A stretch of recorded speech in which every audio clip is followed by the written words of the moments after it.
Nora Brennan had not set foot in the farmhouse since she was 17. The summer her mother's lungs finally gave out, and the ambulance lights painted the cornfields red. 17 years later, on a gray Tuesday in early November, she parked her rented Corolla at the end of the gravel drive and stared at the place that still smelled like her childhood. The white clapboard had gone the color of nicotine. The wraparound porch sagged like a tired smile. The red barn leaned farther left than she remembered, as though the wind had been pushing it for decades and had finally won. She killed the engine. The silence that followed was absolute. No highway, no neighbors, just the soft tick of cooling metal and the distant rustle of dry corn stalks. Nora was 34, a senior copywriter for a Philadelphia ad agency, childless by choice, and the sole heir to a house she had never wanted. The lawyer's letter had been blunt: sell or maintain. Taxes due January 1st. She had taken 3 days of bereavement leave. Her mother had died 6 months ago, and driven out to decide. The key was under the same ceramic frog by the back door, exactly where it had always been.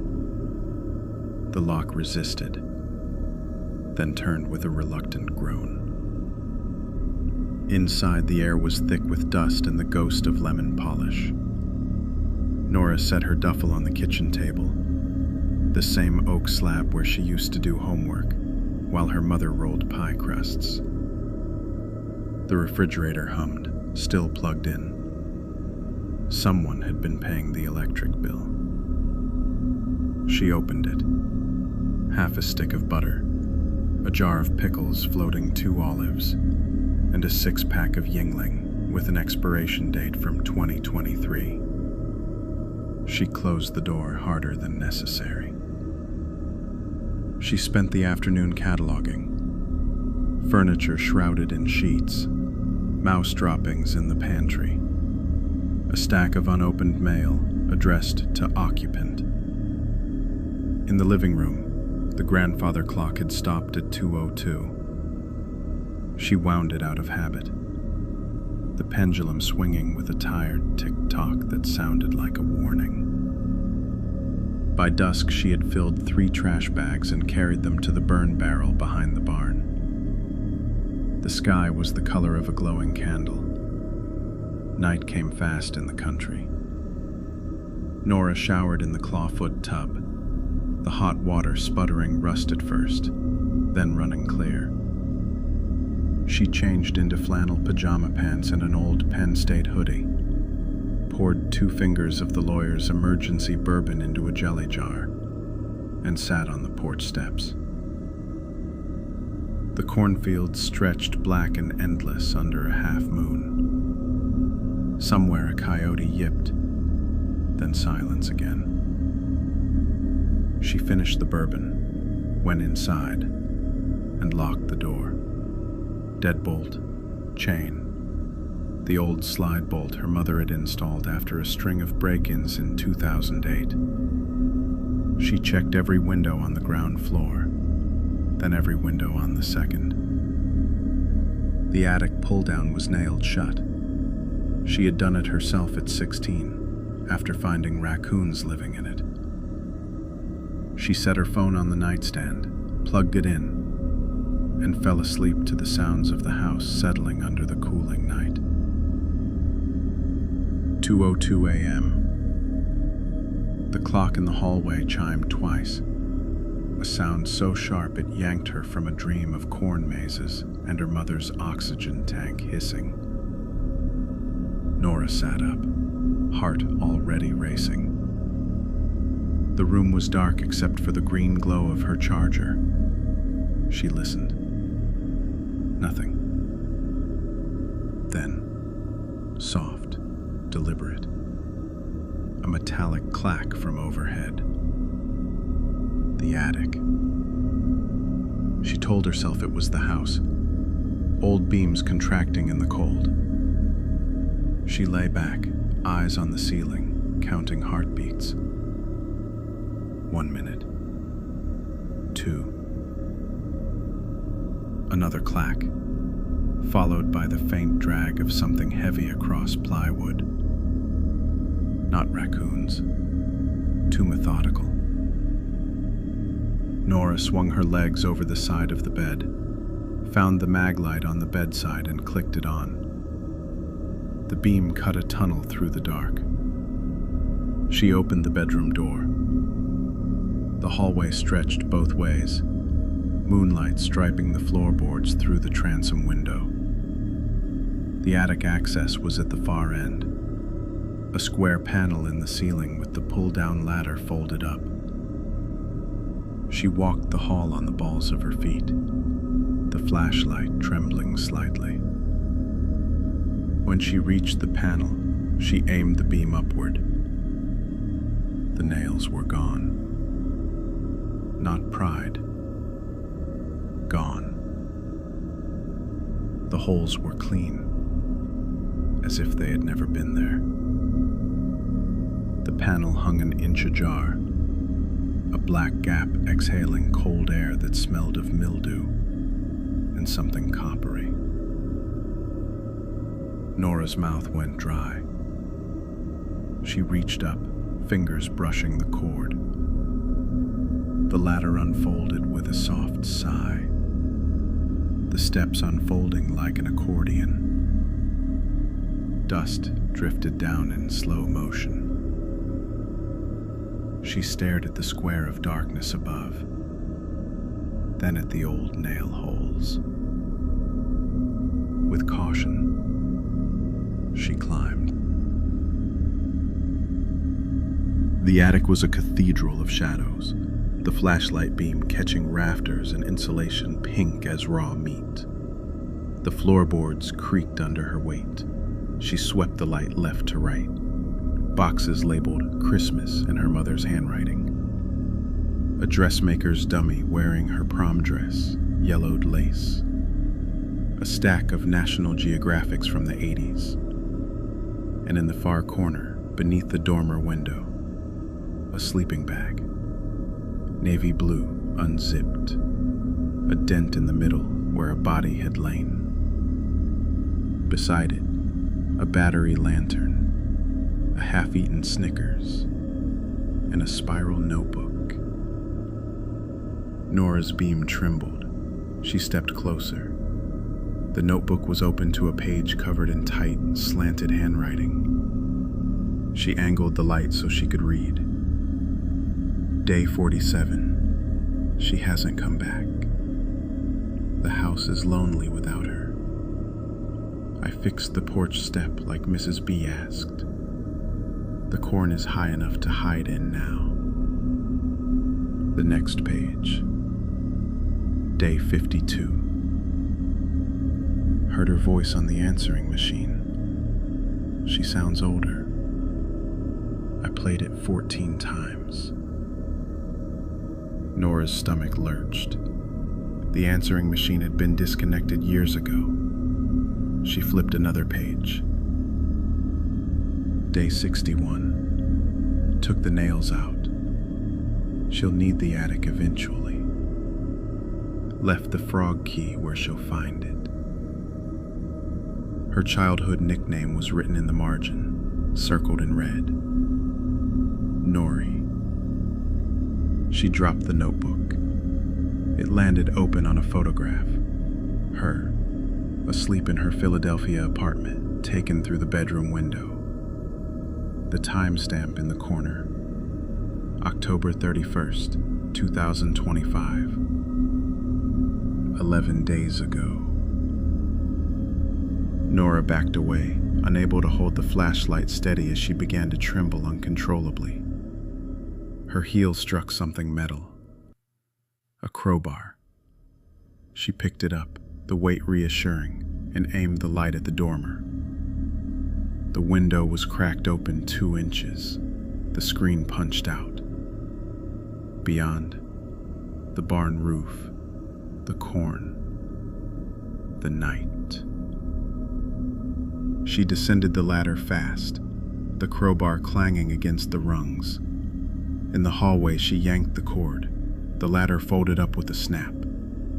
She dragged the hall bench beneath the panel, wedged the crowbar through the pull ring, and twisted until the metal bit into wood.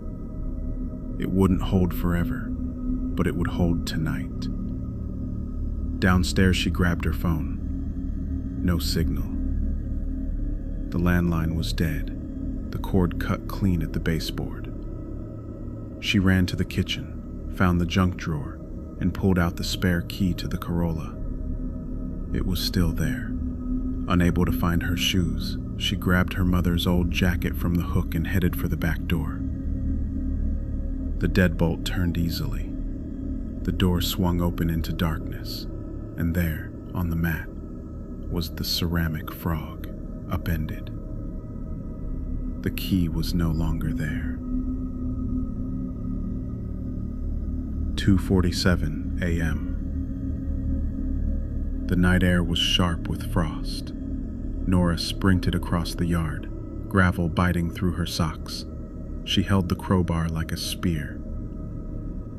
The Corolla sat where she'd left it, driver's door unlocked. She never locked it in the country. She slid behind the wheel, jammed the key into the ignition. Nothing. Not even a click. She tried again. Dead. She popped the hood. The battery cables were severed, the ends frayed like chewed rope. In the engine compartment, tucked beside the air filter, was a Polaroid.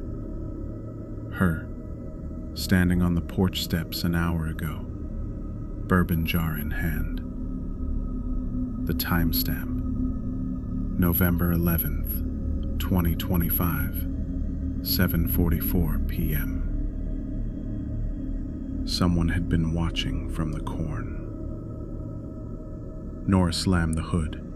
The barn loomed 30 yards away, its double doors yawning open. Inside, the pickup her mother had driven until the end, a '98 Ford Ranger, rust eating the fenders. Nora had the spare key on her ring. She ran. The barn smelled of hay and motor oil. Moonlight slanted through gaps in the siding, striping the dirt floor. The Ranger sat in the center, covered in a tarp. She yanked it off. The truck looked intact enough, like it would start. She climbed in, keyed the ignition. The engine coughed, caught, and roared to life. The headlights flared, illuminating the back wall and the figure standing there. He was tall, broad through the shoulders, wearing a flannel shirt and Carhartt overalls faded to the color of dust. His face was shadowed under a knit cap, but she knew the shape of him. Caleb Miller, the handyman her mother had hired after her father left. Caleb, who used to fix the tractor and bring Nora popsicles when she was little. Caleb, who had vanished the week her mother died. He raised a hand in a slow wave. Nora threw the truck into reverse, tires spinning in the dirt. The Ranger shot backward, through the doors and across the yard. She cranked the wheel, aimed for the drive. The cornfields blurred past. She didn't look back.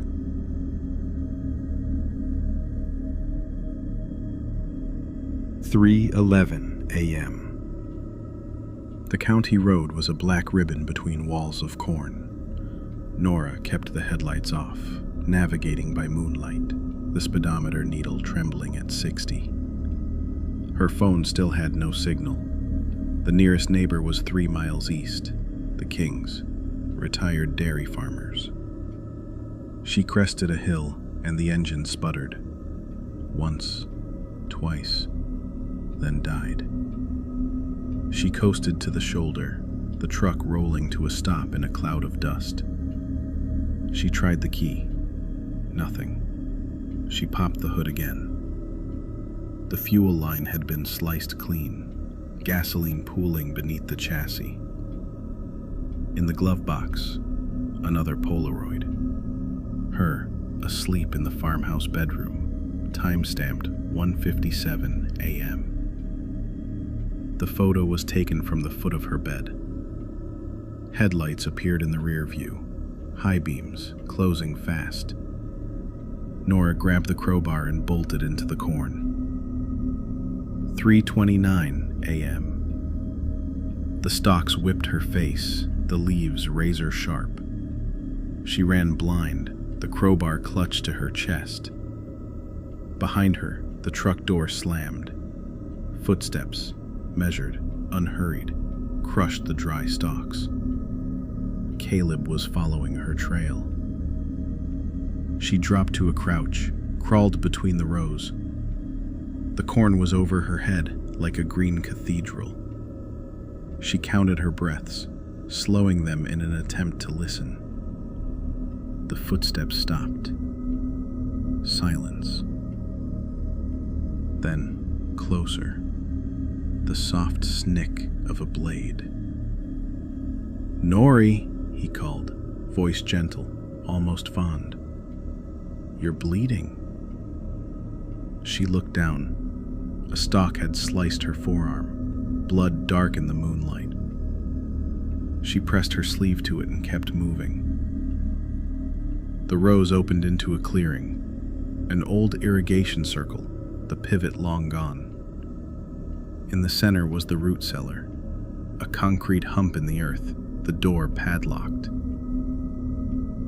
Nora rattled the lock and then swung the crowbar.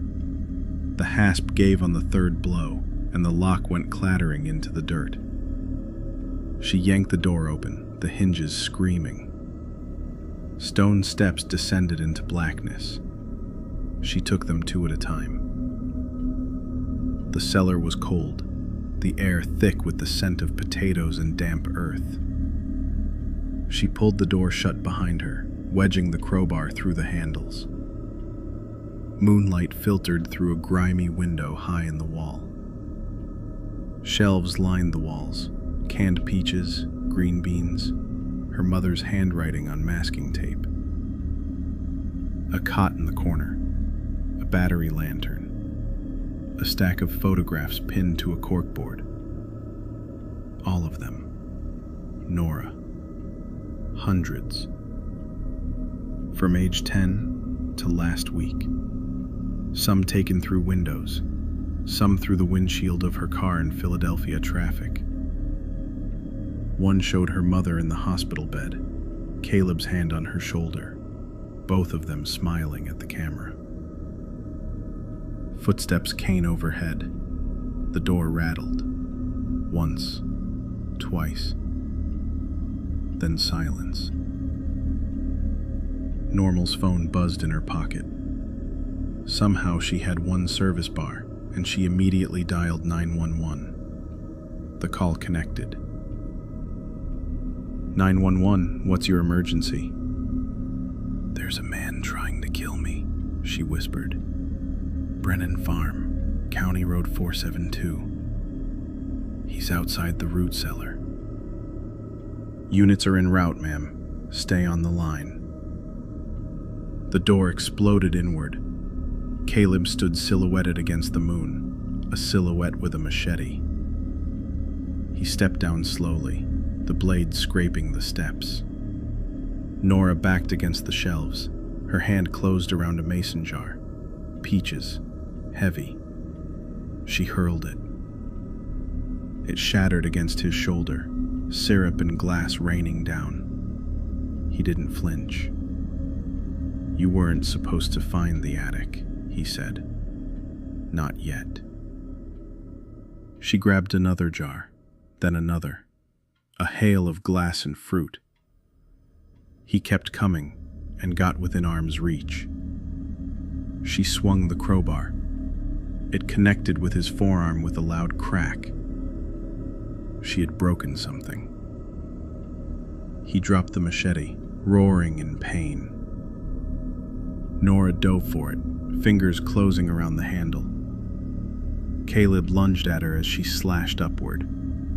The blade caught him across the cheek, blood black in the moonlight. He staggered back into the shelves, clutching his face, sending mason jars smashing to the ground.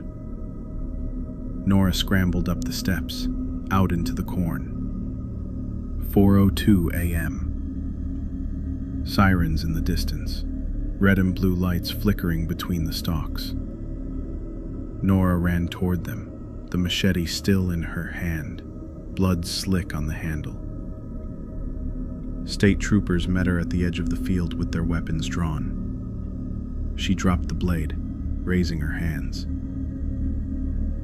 Caleb was taken into custody in the root cellar, his arm broken, his face a ruin. In his pocket, the ceramic frog key, a roll of duct tape, and a set of handcuffs of his own. 1 month later, Nora sold the farm to a developer for pennies.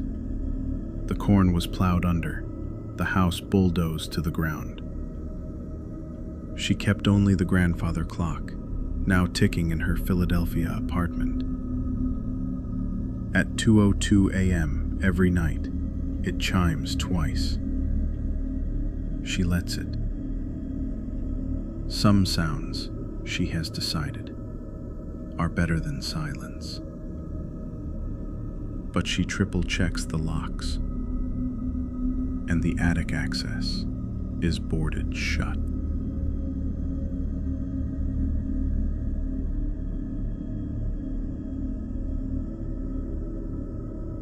I was 8 again, curled on the sun-warmed porch swing, Mom's fingers weaving my hair while she hummed that old lullaby.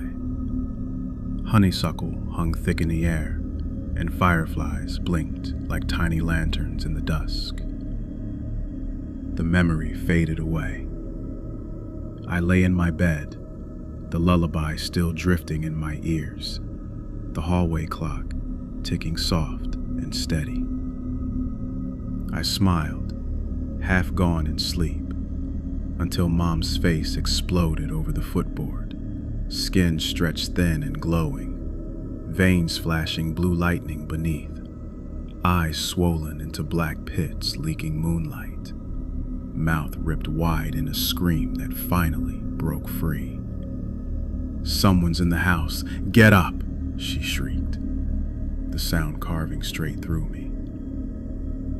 I jolted awake, heart pounding against my ribs, sheets twisted around my legs, her scream still rattling inside my skull. The year was 1994. The rain is a hard, steady drum on the roof of my little ranch house on Maple Lane. I'm 29, divorced 6 months, and tonight is the first Friday I've had the place to myself since Rick moved out. The kids are at his sister's in Dayton until Sunday. I poured a glass of cheap Chardonnay, popped a movie into the VCR, and told myself I'd enjoy the quiet. The movie ends around 11:45. I rewind the tape, switch off the TV, and notice the kitchen light is flickering. It is rather rainy tonight. I kill the switch, grab my glass, and head down the hall. The house smells like popcorn and the lavender candle I lit earlier. Nothing else. I use the bathroom, brush my teeth, and glance at the phone on the nightstand. It was one of those eggshell white AT&T phones with the long curly cord. The red message light is dark. No one called.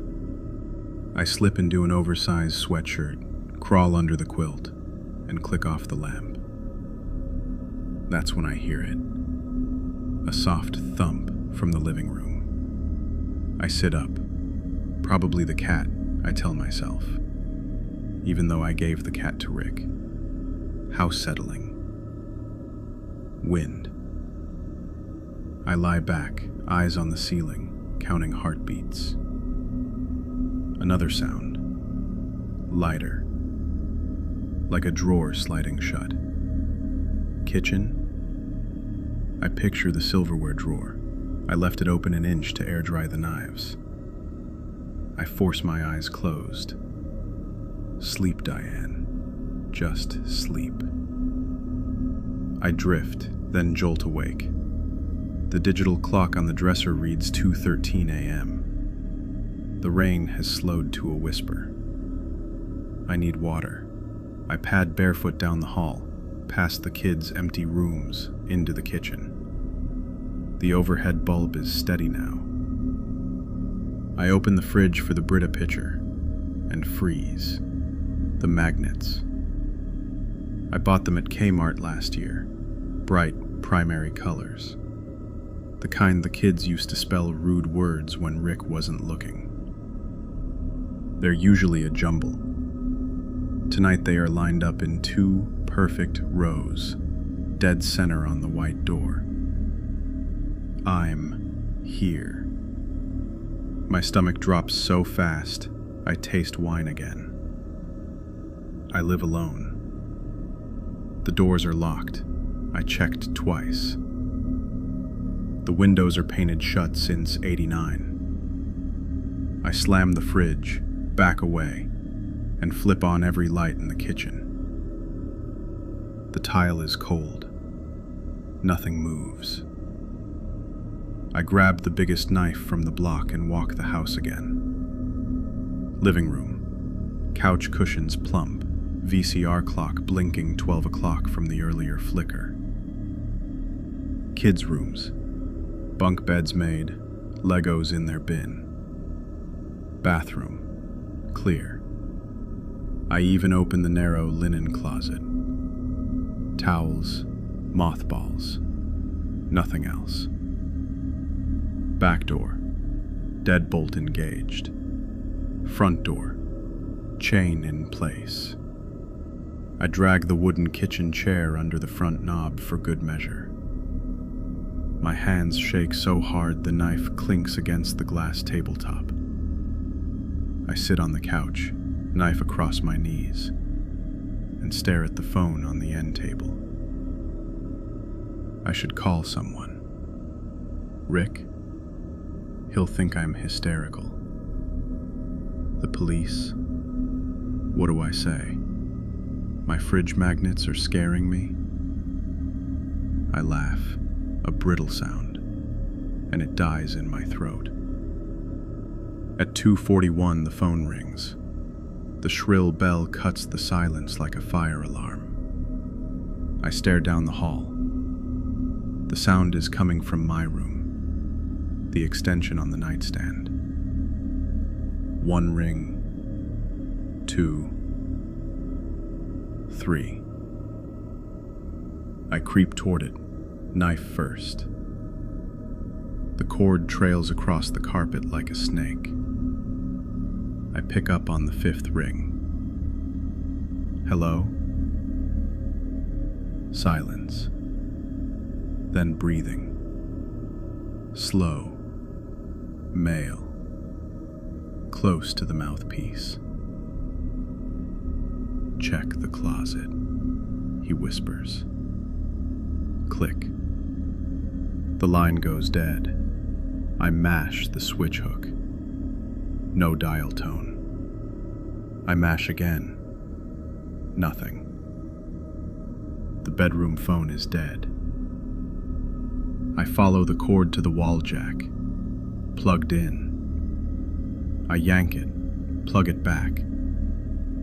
Still nothing. I grab the portable from the kitchen. Same, flat silence. The line has been cut. My skin tingles. The closet. I'm standing 3 feet from it. The louvered doors are closed, same as always. I raise the knife. Hook a finger under the plastic handle and pull. It's empty. Rick's old flannel shirts, my blouses, a box of Christmas ornaments on the floor. I exhale shakily. I back out, shut the door, and wedged the dresser against it. Solid oak, heavy enough to slow anyone. I dragged the kitchen chair in too, prop it under the knob.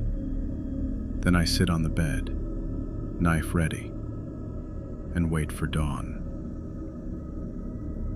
Minutes crawl by. The rain picks up again, rattling the gutters. At 3:12, I hear it. A soft clack, clack from the kitchen. Plastic on metal. I ease the bedroom door open an inch. The fridge light is on. The door stands ajar. I watch, frozen, as a shadow stretches across the tile. Tall, thin, deliberate. A hand reaches out, pale, and nudges a magnet into place. I slam the door, throw the deadbolt I installed last spring, and pile every shoebox from the closet against it. My breath fogs in the cold. I dial 911 on the portable, again, still dead. Another clack, another magnet. I press my ear to the door. Silence. Then footsteps, slow, socked, crossing the hall runner. They stop outside my door. The knob turns a fraction, meets the chair, stops. Breathing through the crack, calm and patient, I back to the window. The screen is nailed shut. I pry at it with the knife and send wood splintering. Rain lashes my face. The drop to the flower bed is 8 feet. Doable. I'm halfway out when the bedroom light snaps off. The breaker is in the garage. The storm knocked the power out. Darkness swallows me. I scramble back in, knife slashing air. The dresser scrapes. An inch, then 2. The chair legs screech. I throw my weight against it, and the door is able to hold. Then, nothing. No breathing, no scraping. Just rain. I wait several minutes, 10, maybe 20. My arms start to ache. At 4:05, the power hums back on. The lamp glows. I ease the dresser away and crack the door to peek down the hallway. It's clear. I slowly make my way to the kitchen. The fridge door is closed, but the magnets spell a new message. Behind you. I began to run without thinking. Through the living room, past the front door. Chain still in place, chair unmoved. I fling open the door to the attached garage. My Civic sits under the tarp, but I don't have my keys with me. I dive in and lock the doors, and huddle in the back seat, wielding the knife with both of my hands. Headlights sweep the driveway at 4:47. Rick's sister, dropping the kids early because of the storm. She finds me curled in the garage, soaked, shaking, knife in hand. The police come. They search and found nothing. No forced entry. Phone line cut clean at the exterior box. Professional job, maybe? The officer, a young guy, writes, "Possible prank," and hands me a card. Rick picks up the kids.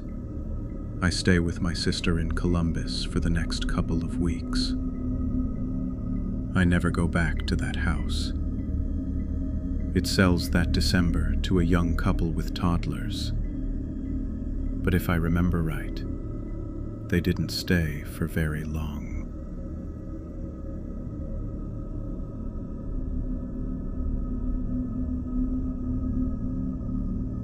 The basement smelled like old carpet, spilled Mountain Dew, and the faint mildew that never quite left the corners.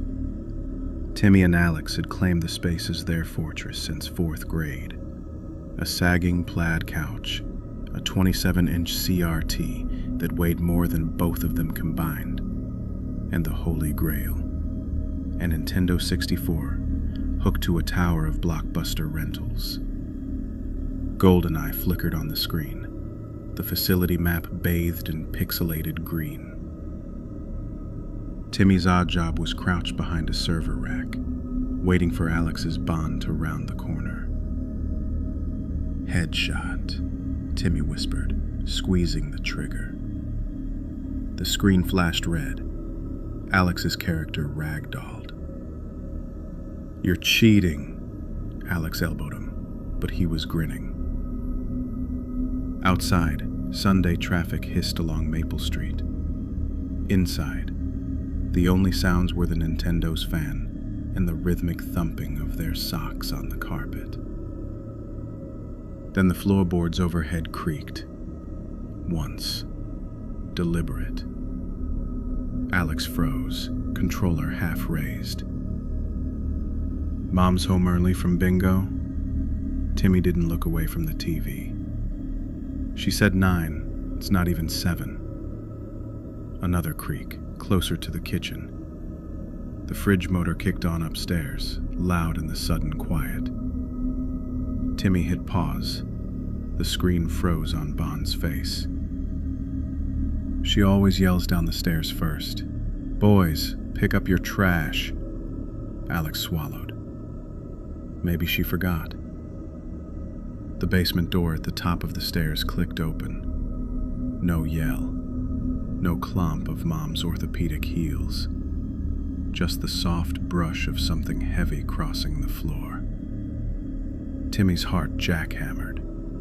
He dropped the controller. The plastic clattered like bones.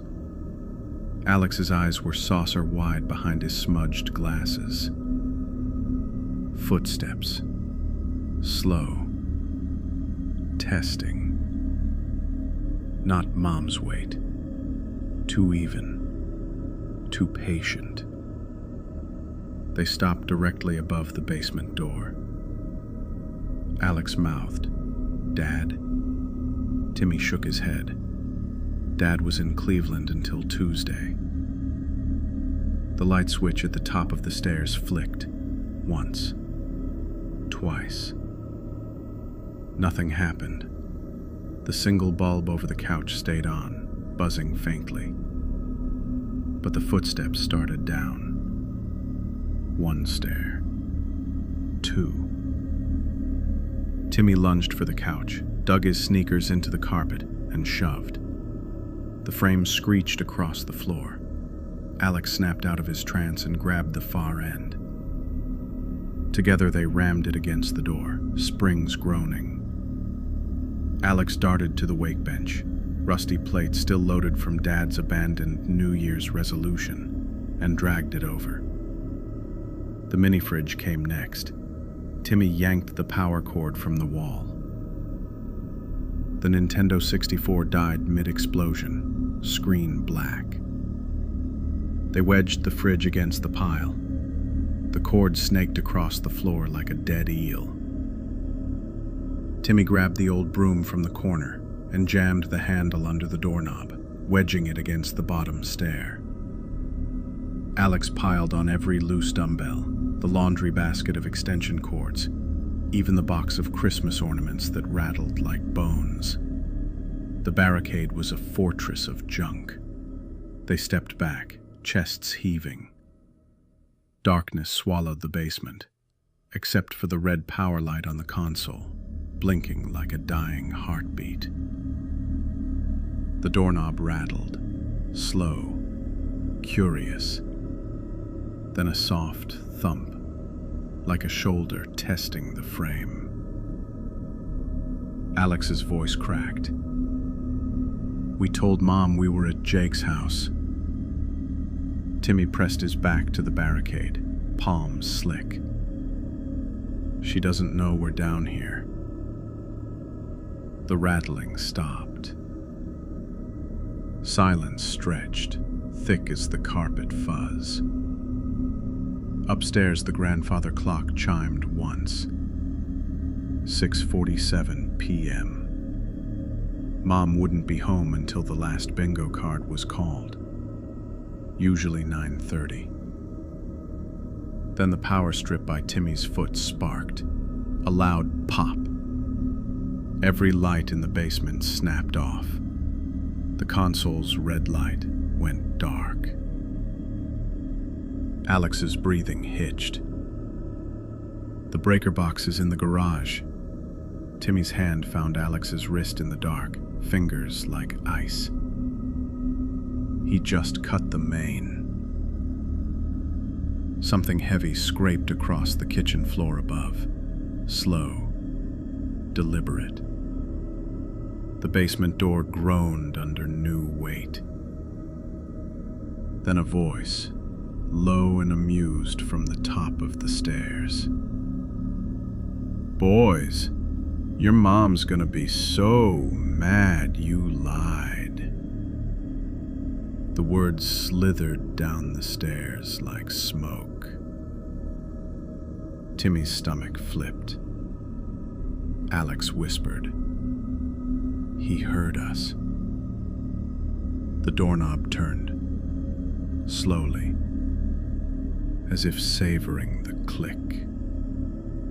The broom handle creaked but held. Another turn. The couch shifted a fraction of an inch. A soft chuckle. "I can wait. You can't." Silence again. Timmy's pulse thundered in his ears. He strained to hear anything. Footsteps. Breathing. The clock upstairs ticked like a bomb. Minutes crawled. 5. 10. The dark pressed in, thick and humid. Alex's teeth chattered. Then, tap, tap, tap. A fingernail on the door, slow, rhythmic, like a metronome counting down. Tap, tap, tap. Timmy's skin crawled. He pictured the intruder on the other side, just waiting. The tapping stopped. A new sound, liquid pouring. A sharp chemical smell seeped under the door. Gasoline. Alex's eyes went wide. He's gonna burn the house. Timmy's mind raced. The furnace was gas, the hot water heater. One spark, but no spark came. Just the smell, thick and cloying, pooling in their noses. A promise. The voice returned, closer now, as if pressed to the crack. "I know you're scared. I can smell it, like sour milk." Alex clapped both hands over his mouth. Timmy's knees buckled. He sank to the carpet, back against the weight bench. A sudden bang, the full weight of a body slamming the door. The barricade shuddered. A dumbbell rolled off and clanged down the stairs. Another slam. Wood groaned. The broom handle bowed but did not break. Again. Again. Each impact rattled their teeth. Dust sifted from the ceiling. Alex whimpered with every blow. Then, silence. The gasoline smell lingered, but the assault stopped. Footsteps retreated up the stairs, slow, deliberate. A drawer in the kitchen opened. Silverware clinked. Something heavy dropped into a bag. The front door creaked open, then shut with a soft click. They waited. 10 minutes. 20. 30. The gasoline scent thinned, but never vanished.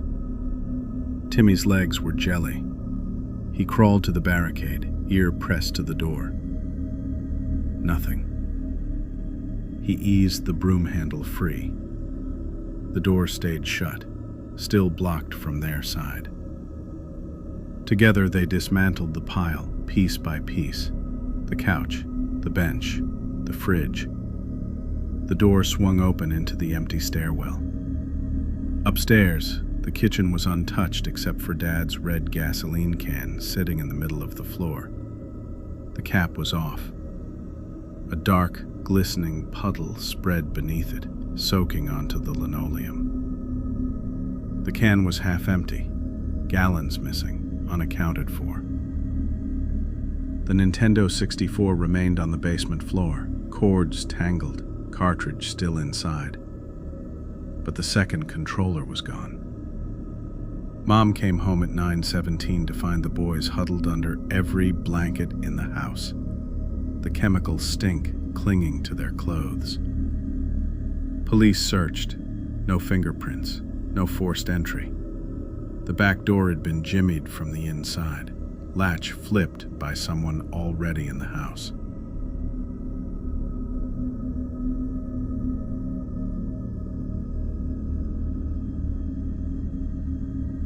The phone rang at 2:41 a.m. A shrill electronic wail that sliced through the fog of sleep like a scalpel.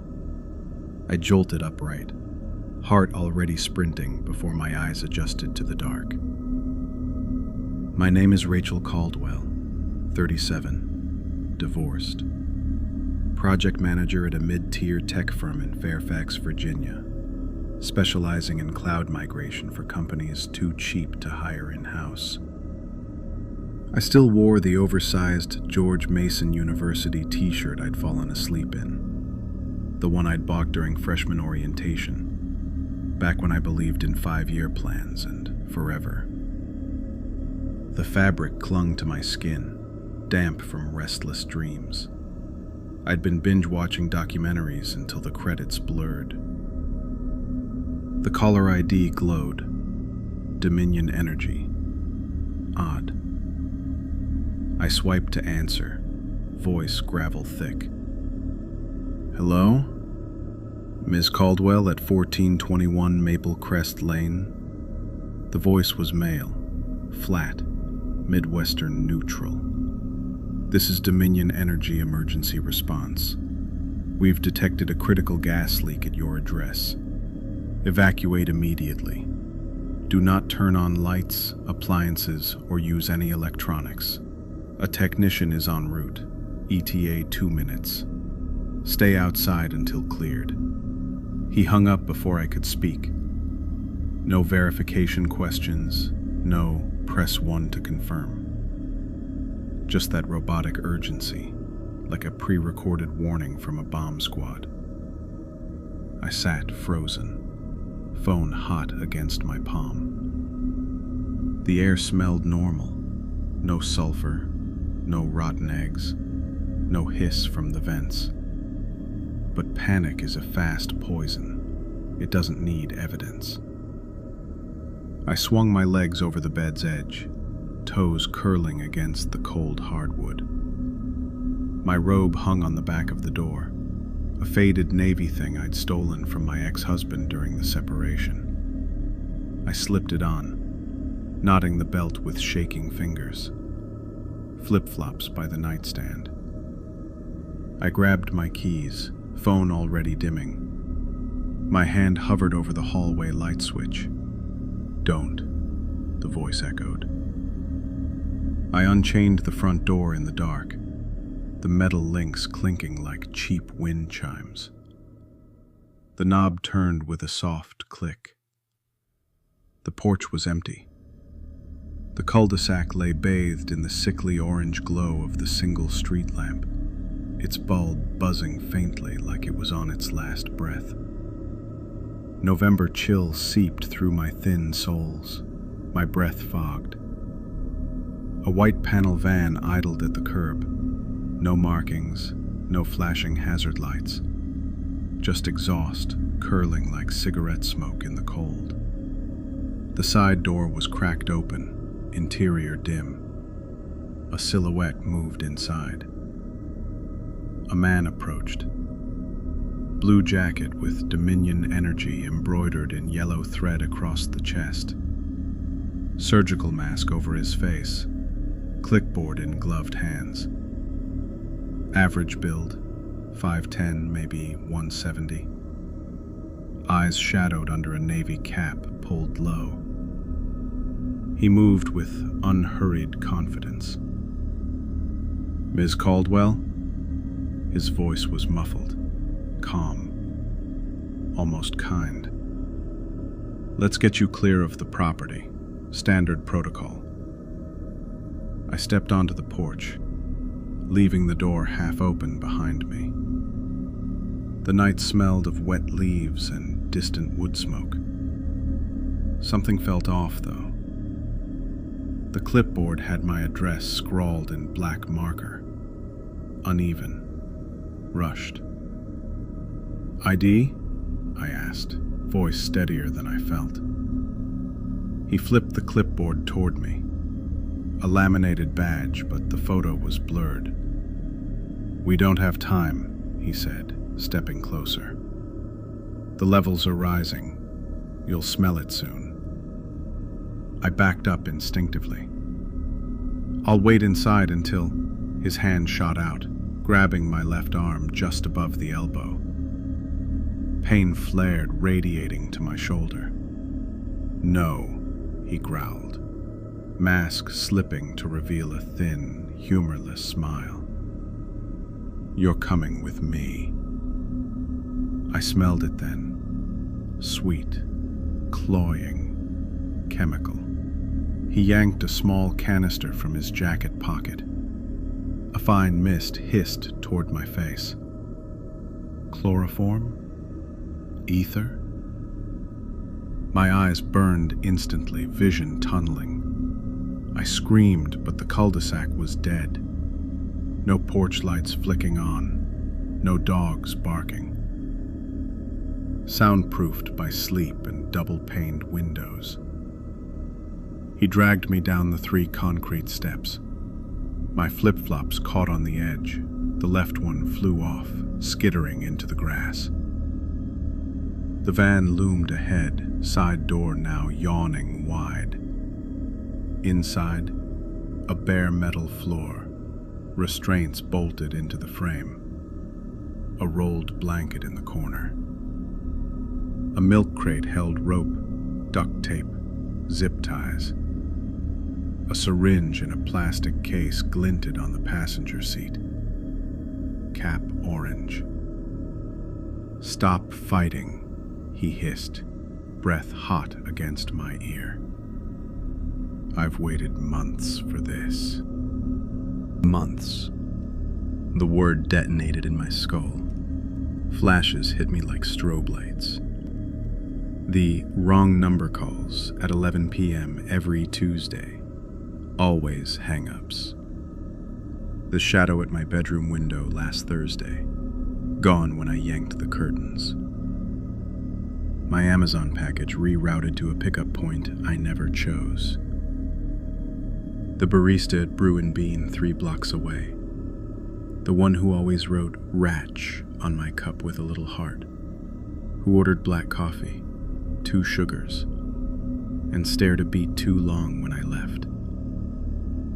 I twisted hard, driving my knee upward into his groin. He grunted, grip loosening for a split second. I broke free, stumbling across the lawn toward the neighbor's yard. "Help!" My voice cracked, raw from the chemical burn. Dew soaked my remaining flip-flop. He recovered fast. His arms wrapped my waist from behind, lifting me clean off the ground. My robe rode up, cold air slapped my thighs. I clawed backward at his mask, nails raking skin. Blood welled under his left eye, hot and sticky. The canister clattered to the pavement, rolling under the van with a hollow ping. He cursed, slamming me against the van's side panel. Metal rang. Stars exploded in my vision. You'll regret that, Rachel. My name in his mouth sounded obscene. The van's interior reeked of bleach and something metallic. Blood. Dried. Fresh. Tools glinted in the dome light he'd flicked on. A box cutter, pliers, a coiled extension cord. He shoved me toward the open door, one hand pinning my wrists, the other fumbling for the duct tape. Get in, or I make this hurt more. Adrenaline surged. I slammed my head backward, connecting with his nose.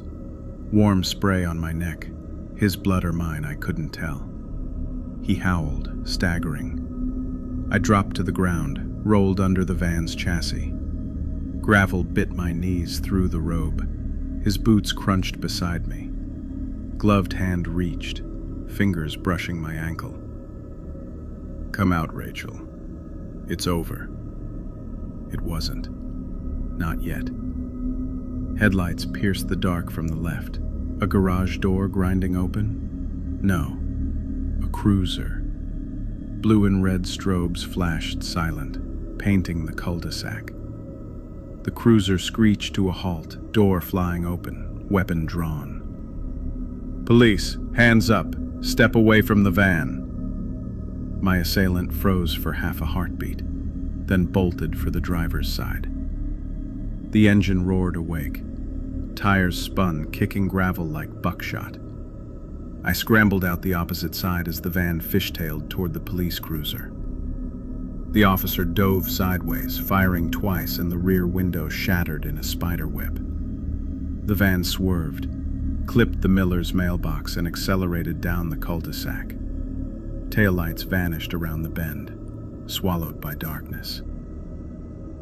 The officer radioed backup, voice clipped and professional. Then he was at my side, helping me up. You okay? I nodded, shaking too hard to speak. My robe hung open. I clutched it closed. One flip-flop missing, 1 foot bare and bleeding. The chemical taste coated my tongue. They found the van abandoned 2 miles away in the Home Depot parking lot. Blood on the steering wheel, a partial print on the canister. Prints matched a cold case file. 3 women missing from Fairfax and Prince William counties over the past 18 months. All lured by gas leak calls. All single. All lived alone. All vanished between 2:30 and 3 a.m. The barista never showed up for his shift the next morning. Security footage from Brew and Bean showed him leaving at 1:12 a.m. the night of the attack, duffel bag over his shoulder. His name was fake. His apartment, rented under a Shell LLC, was stripped bare except for a corkboard on the wall. Pinned to it, my driver's license photo, printed from the DMV database. A map of my running route. A printout of my work calendar, scraped from the company's public-facing SharePoint.